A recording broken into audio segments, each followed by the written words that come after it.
Not with what you just blurted out. Hello and welcome to Cognitions, speaking the unspeakable with JP and Stacy D.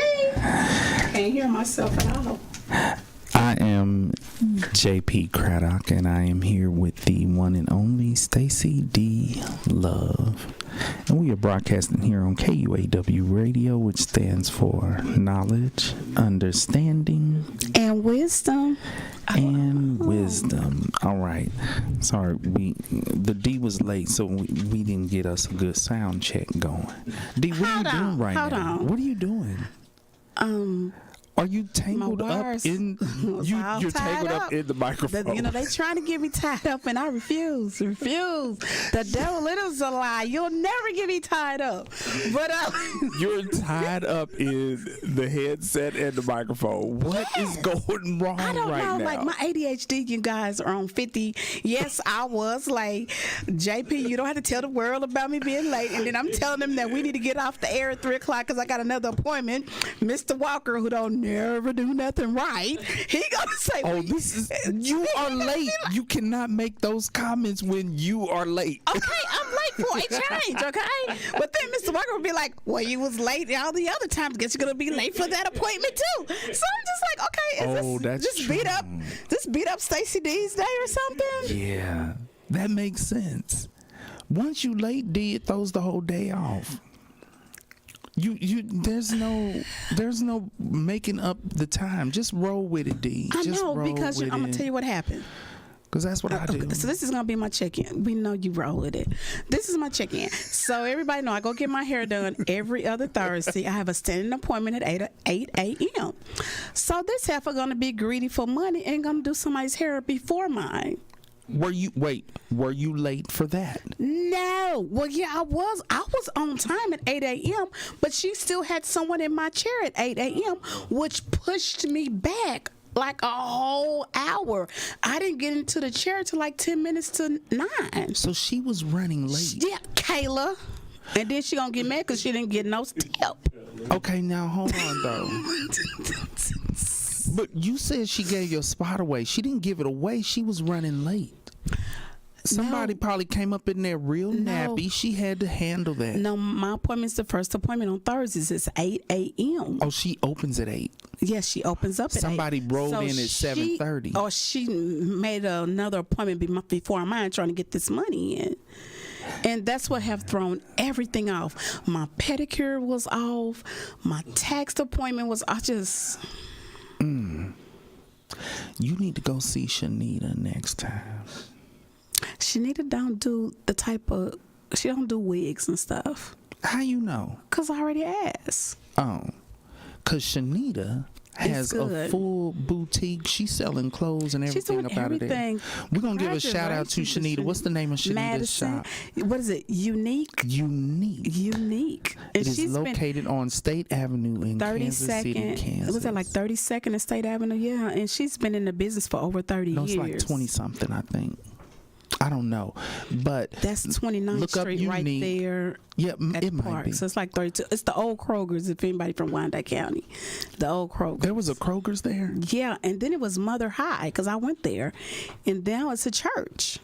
Oh, and then wow. she pays booth rent on that one little part right. Well, it's not little, but that one part over there. I never knew where Mother High was. That was Mother High. For those of you who are not from around here. They used to send the pregnant students to a whole separate school. I got kicked out because I had a fight. Don't you remember I had a fight with that white boy? Remember he was a twin. It was Wendy and Wendell White. Yeah. We was fighting. And you had me a black eye. Mother High? No, I got kicked out of Washington. Oh, okay. This is how they used to do it, which is when you think about it, kind of foul. If somebody got pregnant, they just disappeared. They disappeared. And then when they came back, they looked the same. But you didn't have to disappear. You could have stayed in school, but they wasn't. Yeah, but they wasn't giving you all the extra things like Mother High. You know, like you get sick, you can't go to school. You know, but hell, I was 14 years old having a baby. What type of illnesses was I having? Mama didn't know till I was 6 months pregnant. I thought it was like a banishment. Like, ooh, you pregnant, you got to get out of here. No, you don't have to go. So nobody knows. So because they made me go. It was either I was going to get kicked out for the rest of the semester for fighting, or go to Mother High. So there was because I did hit him first. You were fighting pregnant. Yeah.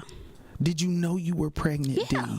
Why are you punching people while you pregnant? He can't fight back because Yes, you're he did. pregnant. He gave me a black eye. It's against the law to fight a pregnant person. Well, evidently he didn't know, huh? Wendell White.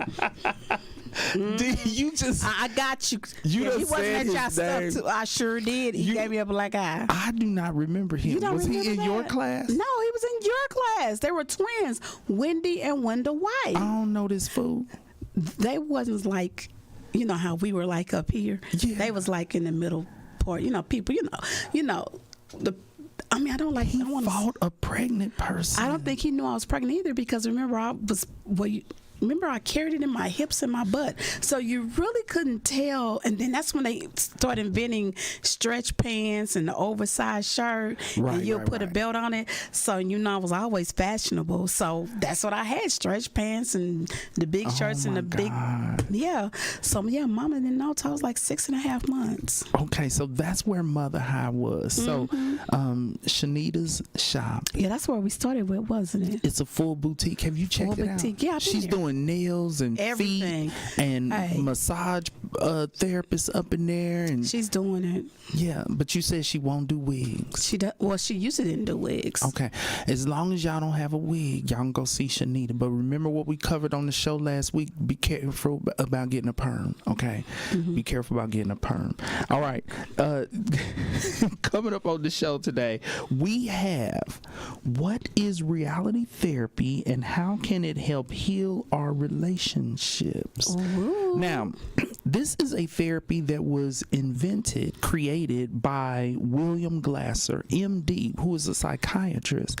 Now, this is interesting because in the movies, they always show psychiatrists doing therapy, but in the real world, psychiatrists don't typically play that game. They don't do that. They do med management. They are cycling people in and out every 15 or 20 minutes. Don't get any information on them. They don't really spend, they're not spending 60 a disservice. Yeah, they're not spending 60, 90 minutes with a client. But this is a psychiatrist who developed a therapy. It's been around since the 60s. So we're going to take a look at that. What is reality therapy? Because, I was thinking about this. 3 things that therapists do: assess, diagnose, and treat. And we have done a lot of shows on the assessment and the diagnosing, but we haven't talked about, well, what do you do after that? Well, you do therapy. So we're going to talk about the therapy. And this is a therapy that people can practice this on themselves. And so we're going to get into this. It's going to be good. Yeah, it's going to be good because reality therapy is a therapy that can get a little rough, depending on the client and depending on the therapist. And so in my case, JP. These sessions get rough sometimes. That reality therapy can get rough. But, I only know how to keep it real, which is a good fit for reality therapy. Cognitions, speaking the unspeakable. Speaking the unspeakable. All right, D, what's your check-in? I think I just did. You just did your check-in. Okay. I don't know. To save time, I'm just gonna skip my check-in. Okay. How's Sasha doing with well, I have a check-in because I know everyone is wondering how Sasha Pooh is doing with dance. You're not in that? She hasn't.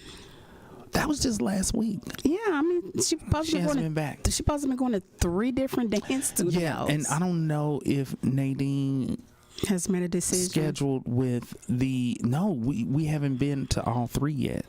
Well, she only went to the 1. I think Christy was very opening that she got in so fast.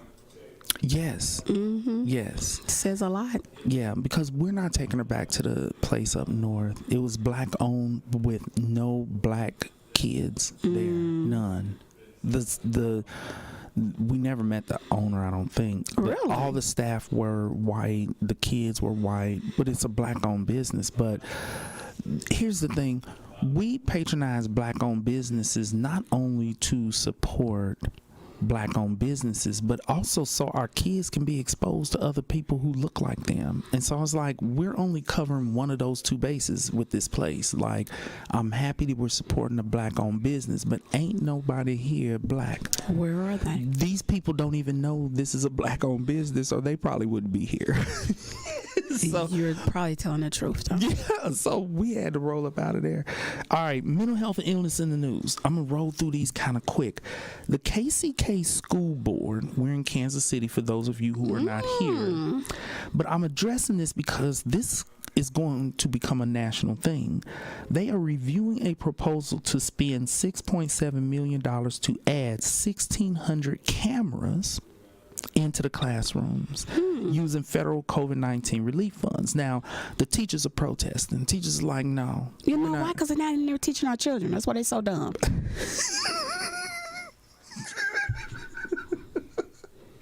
I'm determined my kid is not going to a single school in that district. We have had private school. We have had horrible experiences having our boys in that district, but the teachers are protesting because they don't want to be scrutinized. They don't want people watching them. I mean, but who's all going to be watching them? It's just basically everybody. I mean, everybody can go in and look and see what they're doing. I don't think that's right. And that's going to be through some HIPAA stuff. Now, I think that the cameras should be for administration and also it should be for the safety of the teachers. They need to look at it like that because these kids is out of control. Well, that is one of the reasons was safety. The original reason was safety, but listen to this. What the school district did, they decided to put another additional twist on it. They said that it is also going to be very helpful for live streaming and recording lessons for absent students and for classrooms where there is a long-term sub due to the teacher shortage. And they are already spending money on, because of the teacher shortage, they're paying for live stream classes from teachers in other states already. Because there's a teacher shortage. So they're like, look, ain't nobody just trying to watch y'all. Exactly. Although we are, because y'all ain't teaching these kids. Making them dumb. Ain't nobody. But this is not just to watch y'all.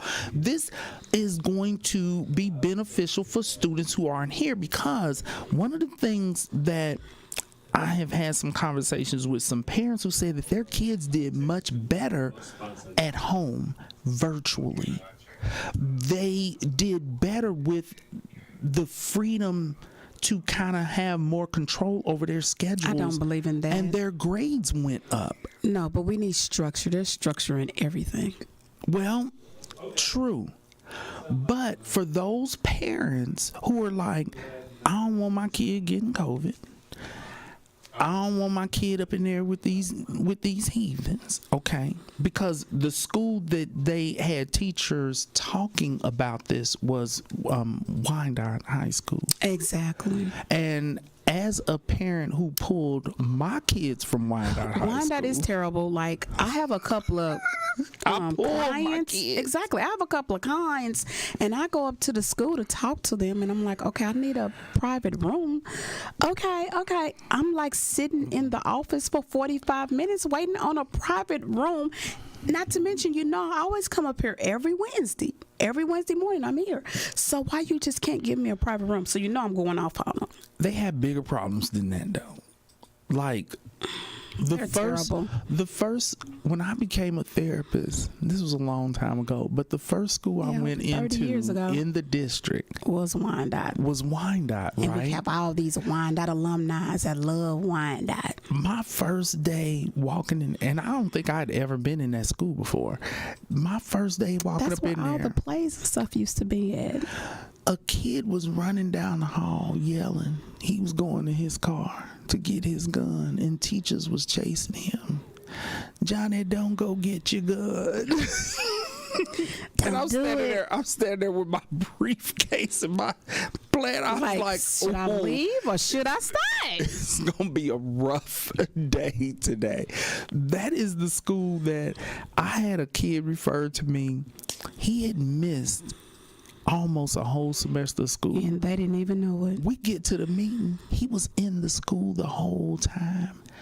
They kids have so much fun there that kids from other schools will skip at their school to go to that school to hang out and have fun. No, my children did that. My daughters, they would leave Washington and go to Wyandotte with their cousin And kick it. Yes. So when their kids are truant, because in the meeting it was like, well, he's truant, but he's kind of not truant because he was here. He was truant from class. He wasn't truant from school. So like, a kid can't really be put on probation for skipping class. He didn't skip school. But yes, because that school is so huge that there are places It's that the oldest school in Kansas. Yeah, it used to be an all-white school. Sure did. Ed Asner went to school there. For those of you if you ever watched the Mary Tyler Moore show, this is an old school show from the 70s, but If they never heard of him, you watching the Mary Tyler Moore show, it's not going to help them. everybody should have heard of Mary Tyler Moore, though. Mary Tyler Moore had a show. Betty White was on that show. Oh, but Betty White. And Ed 103 Asner. years old. Ed Asner was on that show. He's from Kansas City. He graduated from Wyandotte High School. Okay, Kansas City, Kansas. Yeah, Kansas City, Kansas. Okay, so I think it's a good idea. I do too. Because it is going to help with safety. It is going to increase the accountability. If I think parents need to be able to see that a teacher is teaching their student, and it is going to help. Okay, I don't think they're going to do that. That's going to be HIPAA, so they'll be able to see all the other children in the class. Well, they'll probably position the camera. They'll probably have a camera position on the teacher and a camera position on the class. So no more teachers sleeping in class or playing on their cell phones. Because what they're paying for now is just a teacher virtually coming into the classroom, the long-term sub, because subs, they like, look, I do a little bit, but I'm not a teacher. I'm not literally gonna teach calculus to these kids because I didn't take it and I don't know it. And so when it comes to virtual learning, I think that this is going to be a good thing. I hope it passes. They need to do it. Put the cameras up in them classrooms, okay? Especially in these rough schools. And he said he was going fast through the... Well, D, because you had a lot to say about it. Okay, real quick. The rest of these are quick. A result of the hugely successful Jeffrey Dahmer series on Netflix is that kids are dressing up like Jeffrey Dahmer for Halloween. Stop. I really thought we were going to get past not talking about that mess here on Cognitions Speaking Unspeakable. We have to talk about this. No, because here's I didn't watch it. I'm not going to watch it. I haven't watched it yet. And I watched a little everybody bit. Now, see, I had to turn it off. I wasn't prepared for them to immediately be so... It was a lot. It was intense. A lot. And those so I had to step away spirits from it. Coming into you. I'm just not for that, so I don't watch scary movies. But here's the reason why this is an issue. If you think about it, from what I saw, it was so gruesome. Kids that are trick-or-treating age shouldn't even be watching it. And so parents are either allowing their young children to watch something that is a gruesome depiction of murder. And let's remember what we talked about a long time ago on our story, on our series, was how their minds are. Right. You want to elaborate on that real quick? No, I'm going to let you elaborate because I don't even want to talk about none of this. Okay. And if you are a parent and you're letting your child watch... JP is going to hotline you. Murders. You know he a hotline king. I will hotline But somebody. on a serious note, you should not, once again, tell him, JP, you should not. That's the mental illness piece. Yes. Do not allow your kids to watch the depiction of gruesome, horrible, gory murders, or the parents are watching it, and if they're not letting the kids watch it, they are so into it that they're dressing their kids like Jeffrey Dahmer. But I don't think kids are going to be willing to dress up like a character or a person that they know nothing about. So parents are obviously allowing their kids. So Jeffrey Dahmer's father is contemplating suing Netflix because he feels like Netflix basically glamorized his son's sociopathy, and their perspective is we're presenting what happened, and we're making money, but we're presenting what happened. There have already been some Jeffrey Dahmer movies. Some things just let it die. Yeah, Netflix has done, I guess, at least a couple of things on him. But my point to our listeners and our viewers, please do not allow your children to absorb. A child's brain isn't fully developed. The prefrontal cortex isn't fully developed until the age of 25. You cannot allow your child to absorb that and then to glamorize it and celebrate it in the form of dressing like this murderer, this serial killer for Halloween. That's not cute. Come on, people. But that's how it is in a lot of churches and schools that do celebrate Halloween. I don't even celebrate Halloween because it's a very evil evil holiday, and I don't even celebrate it. And if I like to go back to the Bible, and it says that when you see things, it goes into your spirit, it goes into your mind. So why would you want to infect your mind and your spirit of these horrible things? So once again, stop watching it. Everything that's on TV is not meant for you to see. Okay, I have one more mental health and illness story. We only had three. The St. Louis shooter, Orlando Harris. This is the recent shooting that was in St. Louis. At the school? Was this another school shooting? Yes. He left behind a notebook. And what he wrote in his notebook, tell me if you identify something wrong with this. This is what he left in his notebook. 2 people were killed, a teacher and a student. But he had 600 rounds. So he was about to go, about to get really busy. And this is after the gun had been confiscated from him. His parents called in, the gun got confiscated, it somehow was turned over to somebody, and he ended up with it again, and that's when he shot and killed these people. But listen to what was in his notebook. Quote, "I don't have any friends. I don't have any family. I've never had a girlfriend. I've never had a social life. I've been an isolated loner my entire life. This was the perfect storm for a mass shooter." End of quote. He ended it. He wrote that. A reporter didn't write that. This was the perfect storm for a mass shooter. Does anything about that whole statement stand out to you, D? Yes, the whole statement stands out. But that last part of it? Yes, listen to this. This is my thought. We as a society played a role in creating that monster. Mass shooter, because, and those of us as mental health professionals, it started with us.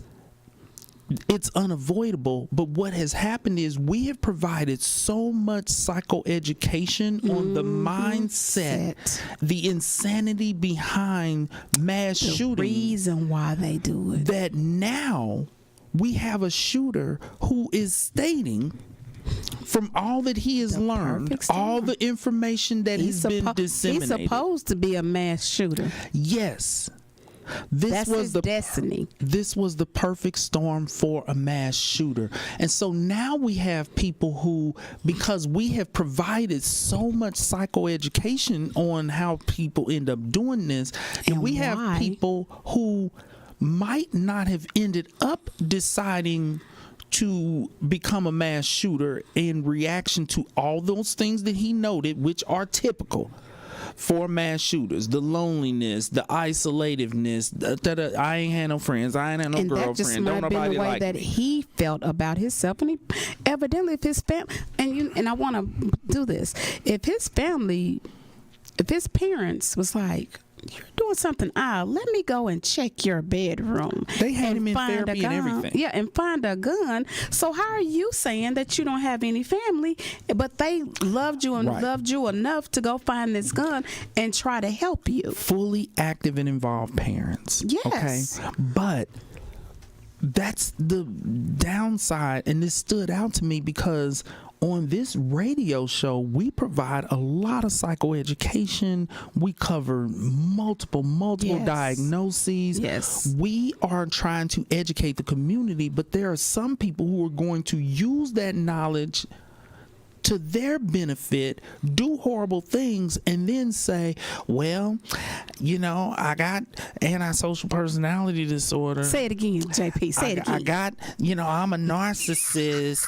You know what I'm saying? Like, Do it again, JP. Do it again. yeah, I mean, that's what they doing. And that's what he did. Because This is think about it. exactly- A lot of kids experience all these things, All those things. not having friends, not having family, and they don't become mass shooters. But for this particular individual who has, because we've provided so much information on this that even the kids know.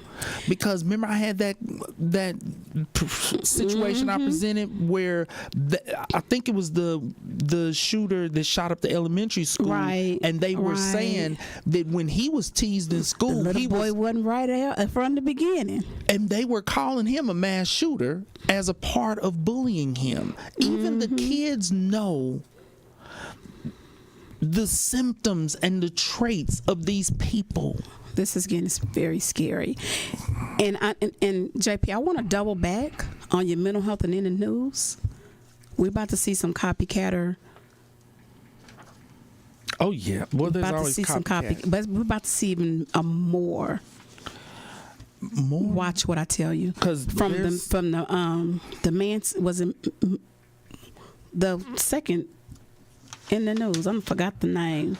The watching the movie, the Halloween outfits. Jeffrey Dahmer. Yeah, Jeffrey Dahmer. We're about to see even more copycatters, and watch what I tell you. It's Quite always possibly. copycatters. It's always copycatters. Right. But now, since they just put it out there and everybody's saying how good this movie is, and you need to watch it, and da da da da this and da da da da that, Yeah. and when they're already borderline and they watch it, It's so, I think people are drawn to it because it's so horrific. Mm-hmm. Like, he was so extremely insane and awful.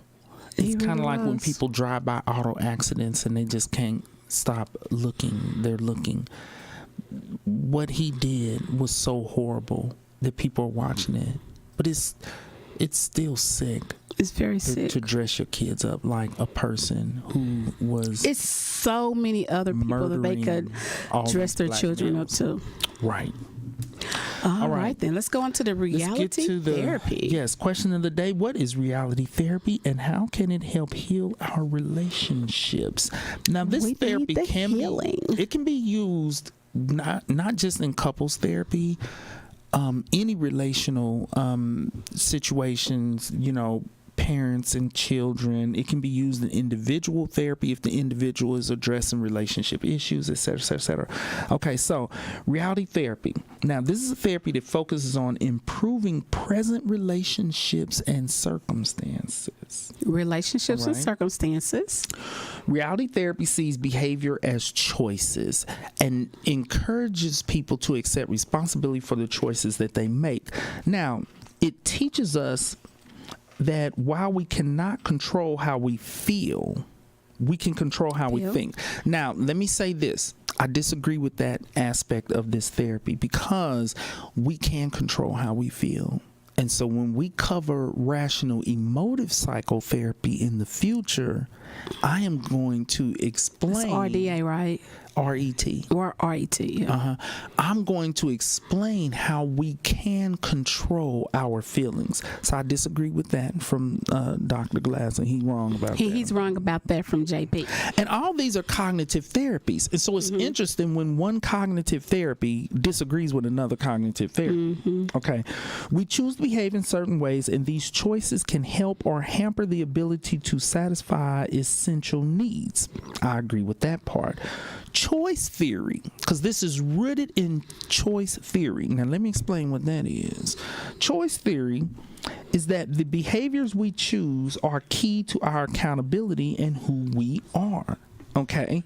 And so, yes, you have a choice. You don't have to do certain things to your loved ones. You have a choice, and you have to be responsible and accept accountability for the choices that you make. Now, when is this therapy used? The principles of reality therapy can be applied to individuals, parent-child relationships, and family therapy, as I already said, okay? Dealing with relationship difficulties. This is a present-day therapy. Now, this is another aspect that I don't totally agree with, even though I do this therapy a lot with couples. But it's a present-day therapy. Now, here's the thing. Basically, what he is saying is you only focus on the present. When I do reality therapy, I do complement it with another therapy called insight-oriented psychotherapy, and we're going to cover that on the show also. To me, okay, insight-oriented psychotherapy is a therapy where you figure out why you do what you do. What makes you tick, and sometimes you have to go back and figure it out, the reason why you doing that. You got to go back. You got to go back. You got to go back. Sometimes further and further and further to gain insight into what you're doing.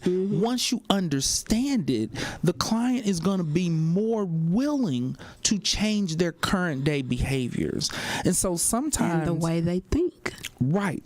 And so sometimes for me, to get a person to even buy into reality therapy, I use the insight-oriented psychotherapy.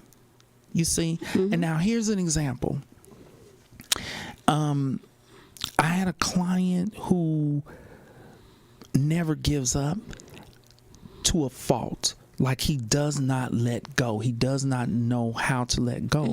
Even in unhealthy relationships where he is being abused, you know, because we talked about male victims of domestic violence. No. Got a whole lot of them then, don't you? A lot.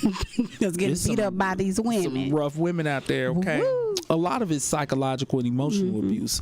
But a lot of times, men in that situation are like, well, I can't give up, because if I give up, I'm a quitter. If I give up, I'm a quitter.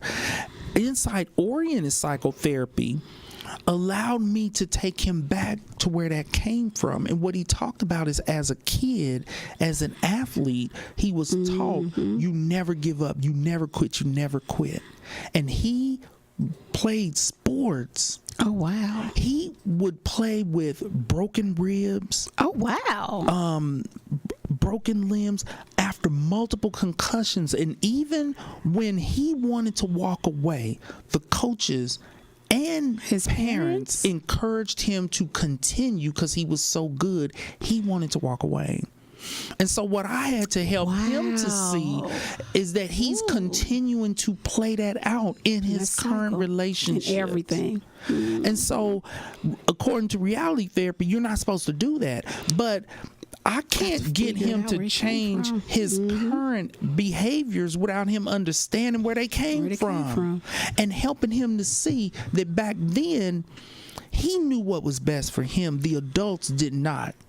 He had good judgment. The adults did not. And so he has to tap back into his good judgment that he had as a kid and apply it to the present.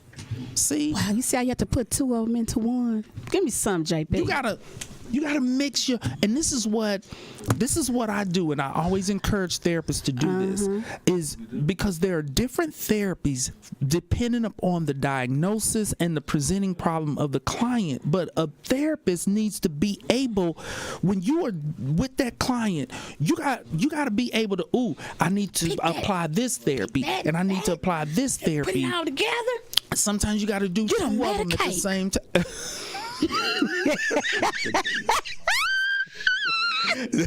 The D is so crazy. Let me tell you. But to me, it's a mistake to be like, okay, with this client, I'm doing this one therapy, and we're gonna go through the entire treatment process with just this one therapy. When there are other therapies that can complement that therapy. That's right. And so I didn't agree with that part. And also, and I'm gonna tell you where I got that from, JP. I got that from my mentor, Ron Wilson, when he told me you got to have a whole suitcase full of them, and you pick out whatever you need. Because that's a real clinician. Ron Wilson is a real clinician. And still doing it at 60-some years old. He ain't playing around. He's serious about therapy. Because here's something to note. Therapy is an artistic science. Yes, it is. Art is in being able to join and engage with your client. And they have done research that shows that the primary component to people having a successful experience in therapy is based upon the relationship with the therapist, regardless of the specific psychotherapies that therapist is using. Now we're gonna cover we're gonna cover these psychotherapies though. Did you get that? I learned that from my granddaughter. Period. Oh, that's what she says. Okay. And she means it when she says it, and you done picked it up. But yes, so even a therapist who is not as skilled or knowledgeable in multiple therapies can still be successful to a large degree if they know how to form a strong connection with their client. Because then the client, they trust the therapist and will follow the therapist's guidance. They will. So that's the artistic piece. Now, for me, because I'm a little bit of I'm very clinical. I have to have the science aspect of it also. And that's where the specific psychotherapies come into play.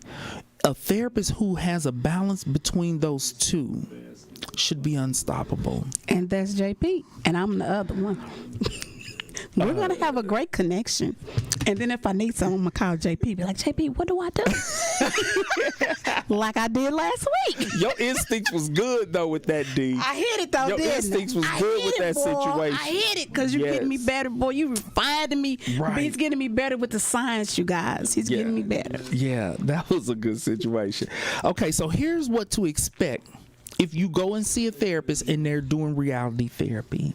Little or no time is spent delving into the past if they strictly doing it. Okay, don't come see me, because if we got to go there, we're going to have to go to the past, right, even with myself. If we got to go, we got to go. Since reality therapy is solutions focused, okay, brief solutions focused therapy, we're going to cover that one also one day.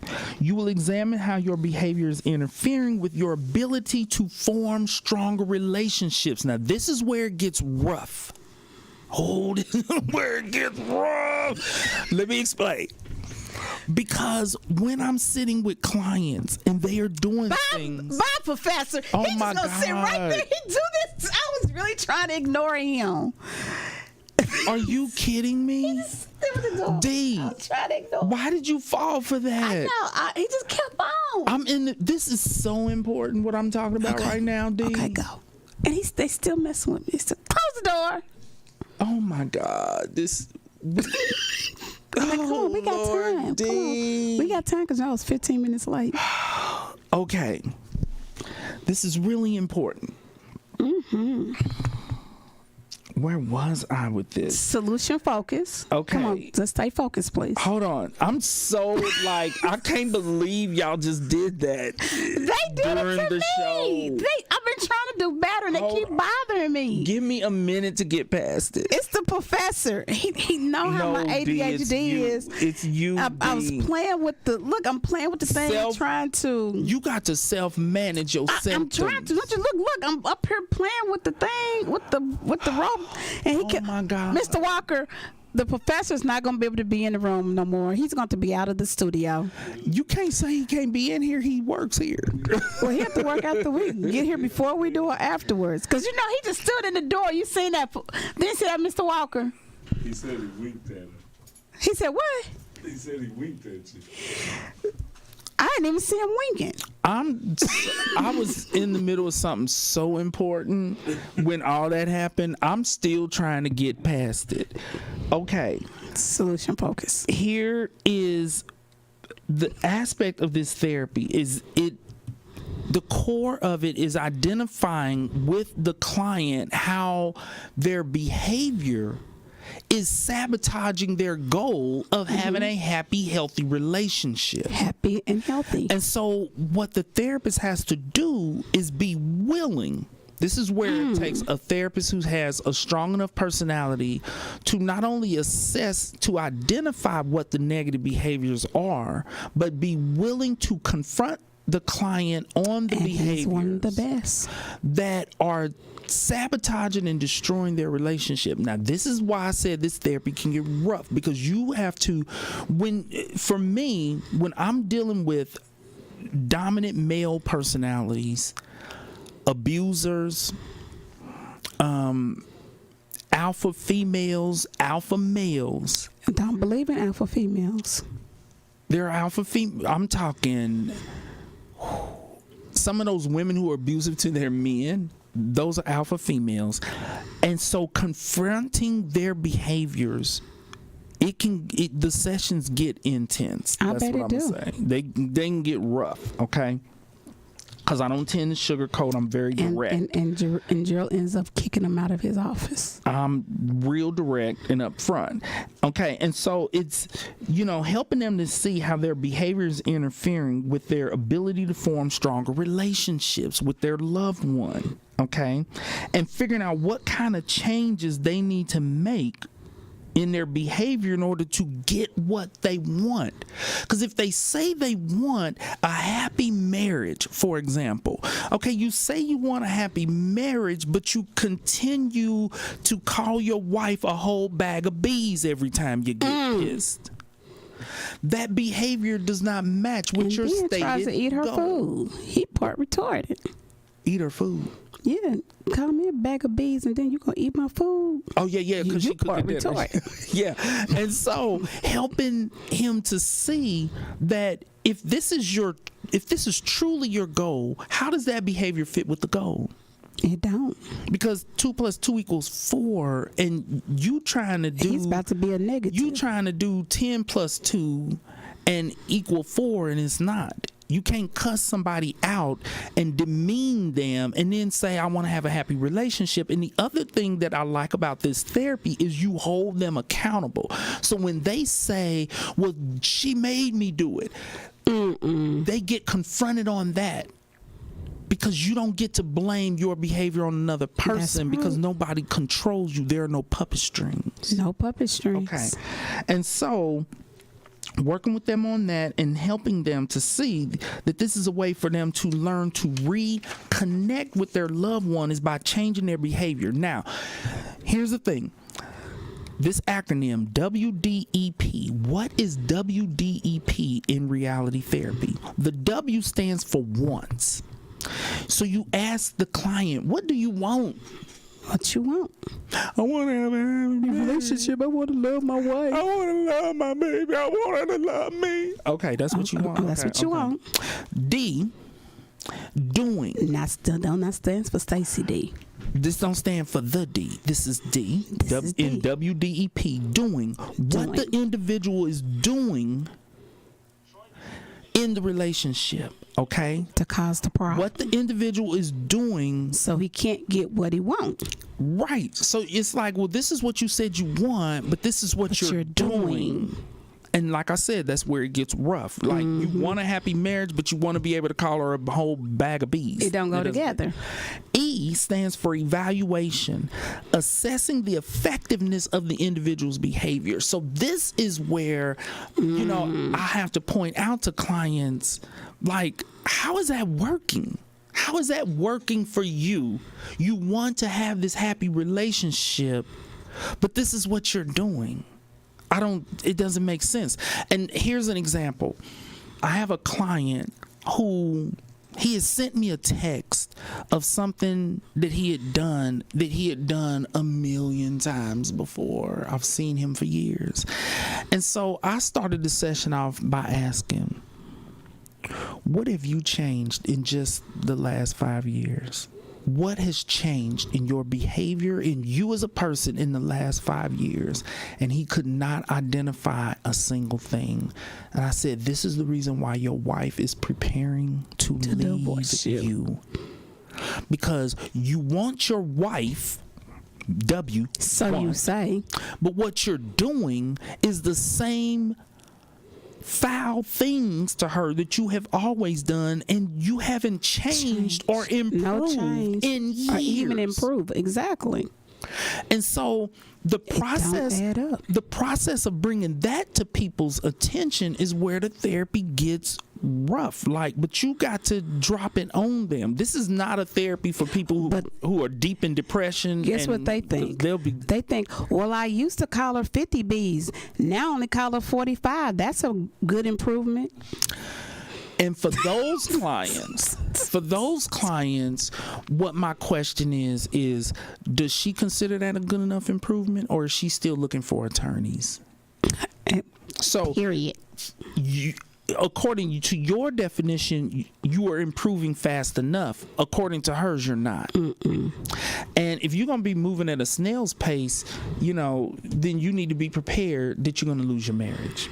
Okay, so WDE, and then P is planning. Plan a course of action to change the behavior, because after confronting these negative behaviors, helping the client to see that they are sabotaging their own goal, then you step back and say, are you now willing to do things differently? Or are you going to continue your same course of action and end up in divorce court?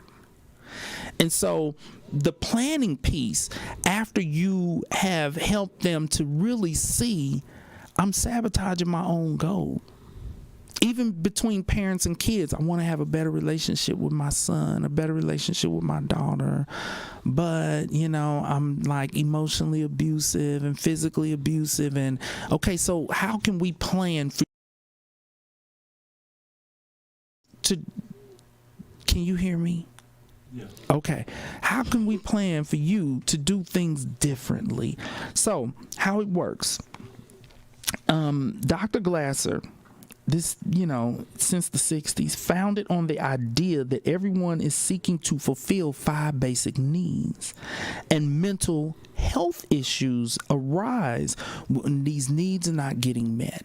So in taking a look at a person's behavior that is damaging their relationships, what we look at is, why are you doing this? Do you feel like your basic needs are not being met? So here are the basic needs. Power, or a sense of self-worth and achievement, because everybody has a need to feel in control of their lives and to feel good about who they are as a person. Love and belonging, or being part of a family or a community of loved ones. So when it comes to couples therapy, a lot of times they're like, we are toxic and doing this because I want to be loved by this person, okay? But cussing them out on a regular basis might not be the way to achieve it. You're not going. That's not going to get you there. Do you hear an echo? Just keep going, please. Well, I don't want our listeners to have to deal with that echo. Okay. Mr. Walker's like, they'll be all right. Okay, freedom and independence. Freedom. And this is very common with my female clients, because they're like, he want to know where I'm at and when I'm going and how long I'm gonna be there and who am I with and da da da da da da da da da. And I'm a grown woman. I want my freedom, and that's true. I look at that as being a little bit of just respect because you guys are married. To a degree. Yes, to a degree. It's, you know, to me, the respect piece, like if my wife is going somewhere, she'll be like, you know, I'm going to such and such and such and such. But I don't need her calling me all while she gone. I'm going from here to there. I'm going to this. Because I was seeing a couple last week that got into a huge fight because the spouse came home 2 hours early. The conflict was because the spouse's schedule changed. Something that they were planning to do got canceled and they came home early, but they failed to communicate that to the spouse. So the spouse was so focused on your schedule changed and you didn't tell me that they didn't think about the fact, but wait a minute, he came straight home. He could have went someplace else for the other 2 hours. He could have went someplace else. Okay, because the strip club's open all day. Oh, he could have found him a side chick, the side chick's house. But he came home. Are we froze? Yes. Are we froze? Our engineer is not watching. Mr. Walker's on his cell phone. We're supposed to be doing it on his cell phone. And here's the fifth need that can make a person act out of character: survival. Or the comfort of knowing that one's basic needs, food, shelter, sex, etc., are met. So these are the things that can cause a person to act out of character. So in therapy, you take a look at if they feel that any of these basic needs are not being met, whether it's true or not. Because sometimes it's just their perspective that the needs are not being met. It doesn't matter because they're reacting to it. They're reacting to them feeling like they're not being met. And so helping them to move forward, you got to figure out what needs they feel are not getting met. Okay, reality therapy is also based on choice theory, okay, that you cannot change or control other people. And the only sensible approach to solving problems is to control you. You only got control over yourself. You can't control everybody else. Just yourself. And so getting people to focus on themselves as opposed to, because a lot of abusive behaviors take place because the person's trying to control somebody else and trying to, they gonna do this, they gonna do that. Make them do this. Right. And you can't. It destroys the relationship. Okay. Now, there are 7 habits to help you to connect in relationships. And this is really, to me, the best part of the therapy, where you work with them on the change that needs to make. Support, and this goes for parenting also, okay? Support. You have to be supportive. You can't just focus on the negatives in your marriage or in your relationship with your kids. Be supportive of them. You know, like the D, you do a lot of different business and things. You need a man that's gonna be able to be supportive. These fools hitting you up in your DMs, ooh, I wanna get with the D, I wanna get with the D. One of the things you need to be having a conversation with them about is, listen, I'm a busy person. I'm an entrepreneur. I don't say entrepreneur. I'm administrative assistant. That's what you say. Mm-hmm. But at some point, at some point, if the relationship continues, I still am administrate all of my stuff and my businesses once I get to know them. Yeah, I'm talking about once, but at some point, you need to know if they can handle the fact that you're an entrepreneur. Right. Because some men cannot handle that. They are insecure with a woman who is, business driven and making money. And so you need to know, are you going to be able to be supportive, or is your ego going to get in the way? Your ego going to get in the way. So support is important. Encouragement. Are they going to be able to stand beside the D and say, we're going to get this money, we're going to do baby. this. Come on, I'm finna drive you to go. I'm finna drive you to Manhattan to get that $50,000 We're going to bond. do this, we're going to do it, we're going to do it, we're going to do it. Encouragement. This builds relationships. Okay? And these also help to strike a balance, because you're going to have to address the things that are not going so great in a relationship, but you need to strike a balance. You can't be all negative in a relationship. You have to balance the positive with the negative. So you may have some issues with the D, and you may need to address those issues with the D. Why are you talking about the D on the negative part? Because we still talking about the support and the encouragement, D. So they might want to address certain things with you that are not positive, that are negative, but if they striking a balance, and if you can feel like, you know what, he just addressed that with me, I see where he's coming from, at least everything I hear from this fool ain't negative though. He's also supportive of the things that I do that is good and that is right and that is correct, and he's encouraging. That's going to make you more receptive to constructive feedback when he gives it. Okay, listening. Now, this is what I do with couples. This is what I do with couples, because a lot of couples get into constant arguments. You're not listening to me. You don't hear me. And this is a communication issue. And so what I will have couples to get into the habit of doing is saying, what do you hear me saying? Or saying, this is what I hear you saying. Is that what you meant? Because a lot of times they're like, no, that's right. That is not what I meant. That is not what I was saying. That's just what you heard. Okay. Could you restate? Because once they're on the same page and the person fully understands what is being said, then y'all can do problem solving. You can't do problem solving if y'all ain't on the same page. You don't know what each other is saying. And so the listening piece, I always give that suggestion, that assignment. Check in with the person to be sure that you understand what they're saying. Okay? Acceptance. Accepting their reality. Now, a couple recently was saying, how am I supposed to accept his reality? Because if we have an argument between this is an apple and this is an orange, right is right and wrong is wrong. And if he's saying that that apple is an orange, that's wrong, and I'm not falling for that. I'm not going for that.